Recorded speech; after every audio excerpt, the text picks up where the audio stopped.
Hi everyone, how are you? Welcome to this channel Dance Class. Kali ini kita akan membahas sebuah teks dalam bahasa Inggris yang berjudul Recount Text.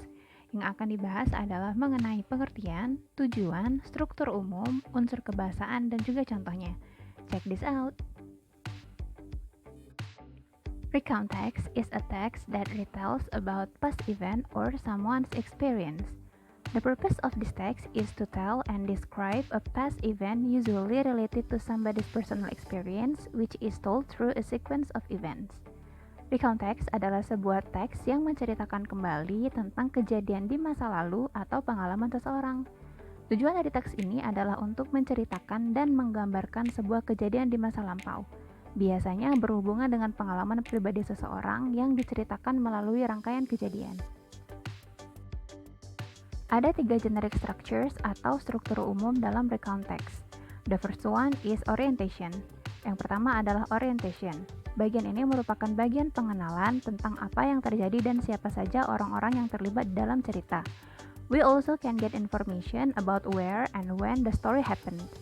Kita juga bisa mendapatkan informasi tentang di mana dan kapan ceritanya terjadi. Berikutnya adalah events yang berarti kejadian atau peristiwa.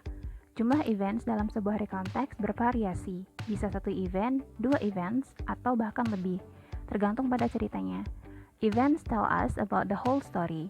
Bagian events menjelaskan tentang keseluruhan cerita sesuai dengan kejadiannya. The last part is reorientation atau penyelesaian. Reorientation show the summary or the conclusion of the story. Bagian reorientation menunjukkan kesimpulan tentang cerita yang sudah dijabarkan. There are some language features in recount text. Terdapat beberapa language features atau unsur-unsur kebahasaan dalam recount text. The first one is using personal participant. Yang pertama adalah menggunakan personal participant. Karena recount text biasanya menceritakan tentang pengalaman pribadi seseorang, maka recount text umumnya menggunakan sudut pandang orang pertama yang dapat dilihat dari penggunaan kata seperti I, my family, dan my friends. Yang kedua adalah chronological connections. Chronological connections biasa disebut juga dengan adverb of sequence atau keterangan urutan yang berfungsi sebagai tanda berpindahnya dari satu kejadian ke kejadian yang lain. The example of chronological connections are first, then, and after that.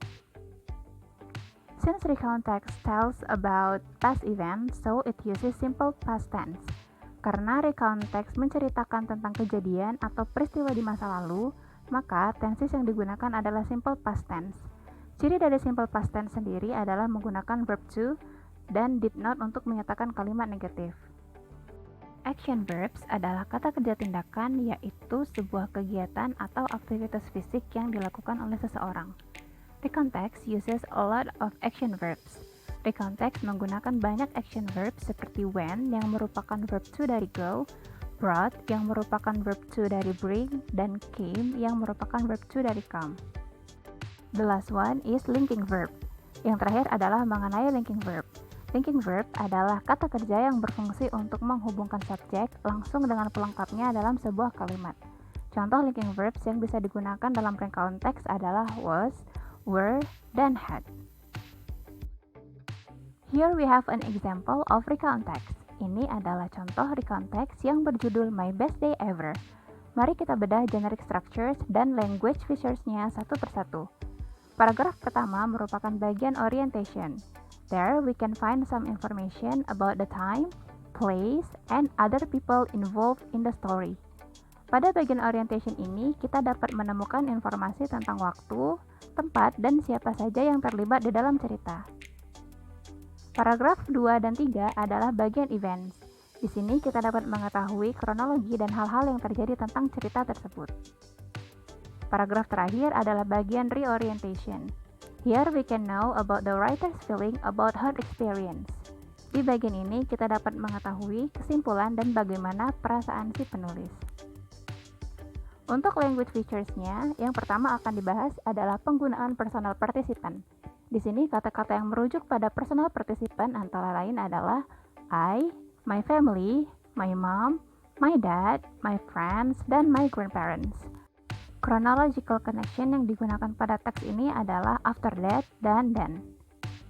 Sementara untuk action dan linking verbs dalam bentuk past dapat kita lihat dalam kata-kata seperti gave, celebrated, was, forgot, dan lain-lainnya. Sekian pembahasan kita kali ini mengenai recontext. Semoga bermanfaat dan bisa membantumu memahami recontext dengan lebih baik ya. Terus dukung channel pembelajaran ini dengan like, comment, subscribe, dan share ke teman-temanmu yang lain ya. Jangan pernah bosan untuk belajar. See you on the next video. Bye-bye.